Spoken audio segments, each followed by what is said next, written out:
আসছেন এবং আমার সাথে সহ-আলোচক জনাব রবিউল ইসলাম রবি ভাইকে। দেখুন, আমি আগে আপনাকে জাস্ট একটু দেখাচ্ছি যে বক্তব্যটা আসলে কি ছিল। আমাদের প্রথম সৃষ্টি আবার কয় আমার আকাশ, প্রথম সৃষ্টি আবার কয় নূর, প্রথম সৃষ্টি আবার কয় নূর। আল্লাহ এক মুখে এত কথা কয়, আল্লাহ কয়টা?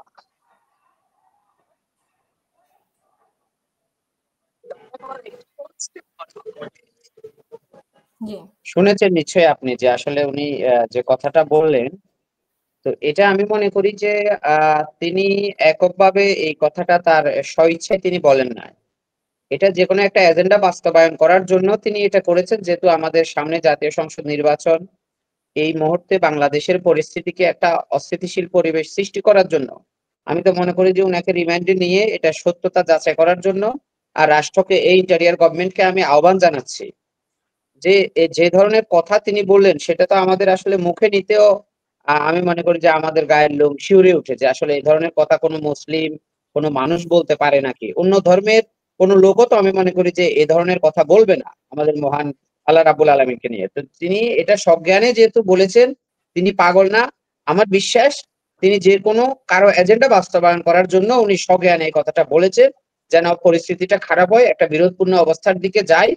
তো আমি ইন্টেরিয়র গভর্নমেন্টকে সর্বপ্রথম আমি জানাবো যে উনাকে রিমান্ডে নিয়ে আগে এটা উনার থেকে তথ্যটা বের করা হোক যে আসলে উনি কার এজেন্ডা বাস্তবায়ন করার জন্য এই কথাটা বলেছেন, কেন বলেছেন। আমি আবারও আপনাকে এই শোতে বলছি যে উনি সজ্ঞানে স্বেচ্ছায় কিন্তু এটা বলার কথা না। উনি বর্তমান পরিস্থিতিকে খারাপ করার জন্য যে কোনো গোয়েন্দা সংস্থার এজেন্ট হতে পারে বা যে কোনো দিল্লির দোসর, আওয়ামী লীগের দোসর অথবা ইন্টেরিয়র গভর্নমেন্ট থেকে কেউ, আমি মনে করি যে কোনো একটা কিছু উনার মধ্য থেকে বেরিয়ে আসবে সত্যটা।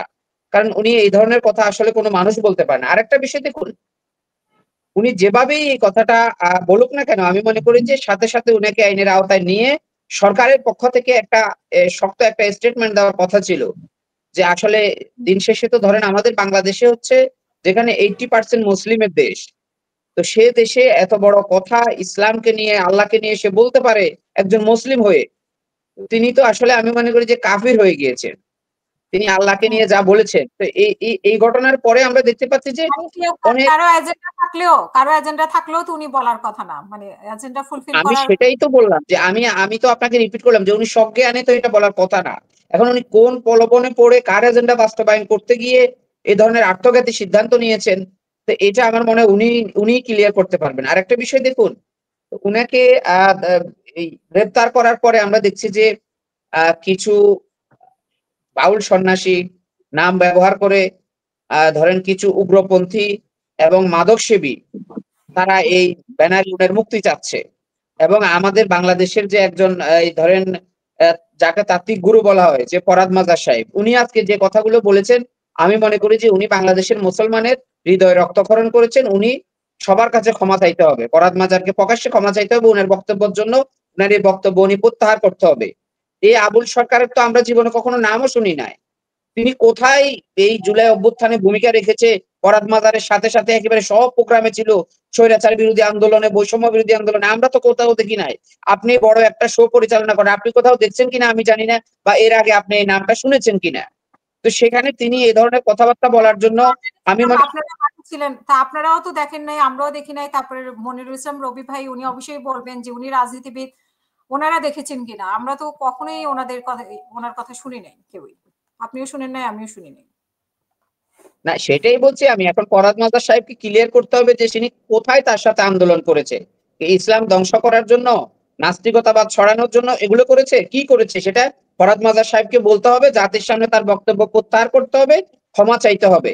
তো এই ধরনের অনাকাঙ্ক্ষিত ধরেন বিষয়কে নিয়ে, মানে এটা তো কোনো এটা ধরেন ঝগড়া করার জন্য আপনার একটা লিমিট থাকে, একটা বেস থাকে। এটা তো বেসহীন কথাবার্তা, একেবারে লেম একটা জিনিসকে নিয়ে সামনে এনে মানে একটা বিশৃঙ্খলা সৃষ্টি করার জন্য যারা মদত দিচ্ছে, আবুল হোসেন সরকারের সাথে যারা তাল মিলাচ্ছে, তার মুক্তির দাবিতে কথা বলছে, আমি মনে করি তারা প্রত্যেকে কোনো না কোনো এজেন্ডা বাস্তবায়ন করার জন্য মাঠে নেমেছে। আমাদের ইন্টেরিয়র গভর্নমেন্টকে আরো সতর্ক থাকতে হবে। আমি আপনার এই শোতেই বলেছি যে নির্বাচনের আগে অনেক কিছু সামনে চলে আসবে, তারই একটা নমুনা হচ্ছে এই আবুল হোসেন সরকার।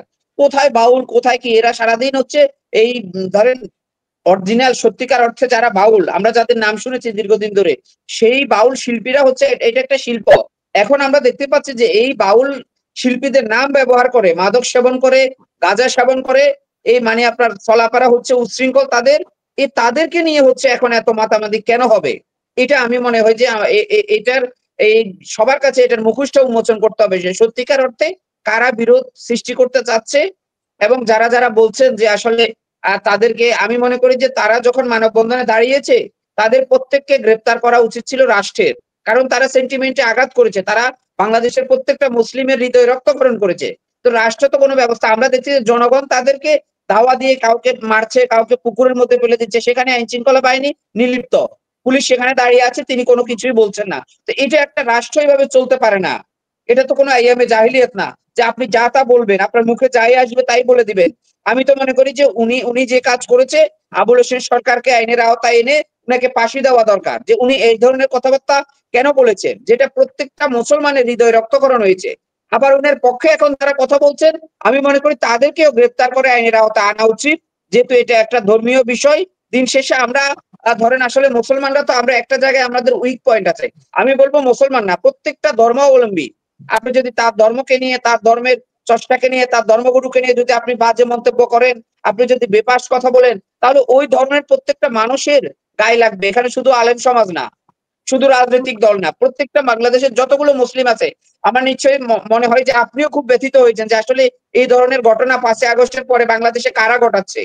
আমরা তো স্লোগান দিয়েছি যে দিল্লি না ঢাকা, ঢাকার বিজয় হওয়ার পরে সেই পরাজিত শক্তিরই একটা অংশ হচ্ছে এই আবুল হোসেন সরকাররা, এবং তার মুক্তির দাবিতে যারা বিভিন্ন জায়গায় সুশীল হচ্ছে, কথা বলছে, তারাও এই এই আপনার দিল্লির দোসর এবং পতিত আওয়ামী লীগের দোসর। তারা এই যে নির্বাচনকে বাস্তবায়ন কোনোভাবে হতে দিবে না, তার অংশ হিসেবে তারা বিভিন্ন সময় বিভিন্ন এজেন্ডাকে সামনে নিয়ে আসবে। আমাদের মনে হয় যে আমাদের আরো সচেতন হতে হবে, বিশেষ করে যখন কোনো ঘটনা ঘটবে, আইন শৃঙ্খলা বাহিনী যদি সেখানে শক্ত হাতে দমন করে, আমার বিশ্বাস সেখানে তো আর কোনো মব তৈরি হবে না। তো সেখানে রাষ্ট্রের পক্ষ থেকে যদি সঠিক বিচারটা শুরু হয়ে যায়, তখন সাধারণ মানুষ ঘরে ফিরে যাবে, তারা রাষ্ট্রের উপর আস্থা। কিন্তু এখন তো বাংলাদেশে একটা বিচারহীনতার সংস্কৃতি চলছে, যে এই ধরনের বক্তব্য দেওয়ার পরে তার পক্ষে দাঁড়ানোর সাহস পায় কি করে স্বাধীন বাংলাদেশে, যেখানে 80% লোক মুসলিম। যে সাহস পায় কিভাবে, এই ব্যাপারটাকে ধরেন আপনাকে আমাকে মানে উনি আবুল সরকার যেটা বলেছে সেটাতে তো আমরা এমনি উত্তেজিত, কিন্তু আরো যারা দাঁড়াচ্ছে তাদের ব্যাপারে আমরা উত্তেজিত। এই উত্তেজনা তৈরি করার জন্যই আসলে সিচুয়েশন ক্রিয়েট করার জন্যই এটা করা।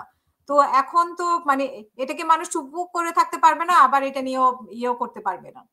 তো সেখানে আপনার কি মনে হয় যে একদম আপনিও বলেছেন যে পরিকল্পিত একটা মানে কাজ করা হচ্ছে, যেটা সম্পূর্ণ দেশকে উল্টাপাল্টা করে দিতে পারে, তাই তো? না, আমি তো আপনার এখানে মনে হয় আগের একটা শোতে আমি বলেছি যে নির্বাচন যত সামনে আসবে, তফসিল যত সামনে আসবে, পরিস্থিতিকে খারাপ করার জন্য, অস্থিতিশীল করার জন্য বিভিন্ন সময় বিভিন্ন এজেন্ডাকে সামনে নিয়ে আসবে। এটা হচ্ছে তারই এজেন্ডার একটা অংশ। যেহেতু আমাদের ডিসেম্বরের প্রথম সপ্তাহে আপনার এই শিডিউল ঘোষণা করার কথা, তো খুব সময় কিন্তু খুব কাছাকাছি সময়। তো এই মুহূর্তে যদি আপনি ধর্মীয় সেন্টিমেন্টে আঘাত দিয়ে কোথাও ধরেন এই নারীকে দর্শন করে, কোথাও ডাকাতির মাধ্যমে, হত্যার মাধ্যমে, খুনের মাধ্যমে, গুমের মাধ্যমে বিভিন্ন ইস্যুকে সামনে নিয়ে এসে বুঝাবে যে বাংলাদেশে এখন নির্বাচনের পরিবেশ নেই, এই ধরনের যারা করছে, আমি মনে করি যে তারা একটা ধরেন এজেন্ডা বাস্তবায়ন করার জন্য মোটা অঙ্কের টাকা খেয়ে তারা মাঠে নেমেছে, এবং এরা বিভিন্ন সময় বিভিন্ন ধরেন এটাতে যদি তারা ফেল করে, এই আবুল হোসেন সরকারের এই ইস্যুতে যদি তারা ফেল করে বাউল শিল্পী, তারা অন্য আরেকটা জিনিস নিয়ে মাঠে নামবে। কিন্তু তাদের এই অপপ্রচার, তাদের গুজব অব্যাহত থাকবে এই নির্বাচনকে বানচাল করার জন্য। আমি মনে করি যে এর জন্য নির্বাচন কমিশন যখন তফসিল দিবে, তখন নির্বাচন কমিশনকে শক্ত হাতে সবকিছুকে দমন করতে হবে। এবং এই ইন্টেরিয়র গভর্নমেন্ট কিন্তু কথা দিয়েছে যে বাংলাদেশে অবাধ, সুষ্ঠু, নিরপেক্ষ একটা নির্বাচন জাতিকে উপহার দিবে। তিনি তো কিছুই দিতে পারেন নাই, জুলাই সনদ দিতে পারে নাই, আপনার এই আহত নিহতদের শহীদের মর্যাদা দিতে পারে নাই, যারা হত্যা মামলার আসামি তাদেরকে ধরতে পারে নাই, ব্যতীত এই আপনার পতিত খুনি যারা স্বৈরাচার তাদেরকে বিভিন্ন জায়গা থেকে অ্যাডমিনিস্ট্রেটিভ পাওয়ার থেকে সরাতে পারে নাই, কোথাও কিছু করতে পারে না। তিনার লাস্ট ভরসা হচ্ছে অবাধ, সুষ্ঠু, নিরপেক্ষ একটা নির্বাচন দিয়ে ন্যূনতম সম্মান নিয়ে বাংলাদেশ থেকে চলে যাওয়া। তো এটাও যদি না পারে, আমি মনে করি যে এই সরকারের যারা উপদেষ্টা আছে তারা সবাই খুব অল্প সময়ের মধ্যে আইনের আওতায় আসবে। যদি কোনোভাবে ডিসেম্বরের 15 তারিখের মধ্যে শিডিউল মিস করে, বাংলাদেশের যে পরিস্থিতি হবে তার দায়ভার কোনো রাজনৈতিক দল নিবে না, কোনো গোষ্ঠী নিবে না, কোনো সমাজ নিবে না, সাধারণ জনগণ নিবে না, সরাসরি উপদেষ্টা পরিষদকে নিতে হবে। কারণ বাংলাদেশের মানুষ এখন নির্বাচনমুখী, এভাবে একটা রাষ্ট্র চলতে পারে না। আপনি দেখেন যে একটা নির্বাচিত সরকারের সময় যদি এই ঘটনাটা ঘটতো, আমি তো মনে করি যে সেটাকে সরকার শক্ত হাতে হ্যান্ডেল করতো, কারণ এটা খুব সেন্সিটিভ বিষয়। তো এই ধরনের ঘটনা কিন্তু এখনো আমরা ইন্টেরিয়র গভর্নমেন্ট থেকে খুব ভালো জোরালো আমরা কোনো বক্তব্য দেখি না, যে আসলে এই সরকার কে চালাচ্ছে, কিভাবে চলছে, আমরা কিছুই জানি না। তো সুতরাং আমরা বলবো যে সরকারকে অবাধ, সুষ্ঠু, নিরপেক্ষ নির্বাচনের কথা রেখে এই ধরনের ঘটনাগুলোকে পেশ করার সে সৎসাহস থাকতে হবে, এবং বাংলাদেশের মানুষকে তিনি যে প্রতিশ্রুতি দিয়েছেন ফেব্রুয়ারির মধ্যে ইলেকশন, কোনোভাবেই এটা থেকে সরাই আসা যাবে না। তাহলে এই যারা এই তত্ত্বাবধায়ক সরকারের সাথে আছেন, ইন্টেরিয়র গভর্নমেন্টের সাথে, তাদের প্রত্যেককে ছালা মালা দুটো নিয়ে পালাতে হবে। এটা একদম স্পষ্ট বার্তা আপা। তারা কোনোভাবে যদি ইলেকশনের শিডিউল মিস করে, তাহলে বাংলাদেশে যা হবে তার দায়ভার বিএনপি নিবে না, জামাত নিবে না, এনসিপি নিবে না, জন অধিকার পার্টি নিবে না, কেউ নিবে না। সরাসরি ইন্টেরিয়র গভর্নমেন্টকে নিতে হবে। তারা কিভাবে বিদায় হবে, সুষ্ঠু নির্বাচন দিয়ে সসম্মানে বিদায় হবে, নাকি খুনি হাসিনার মতো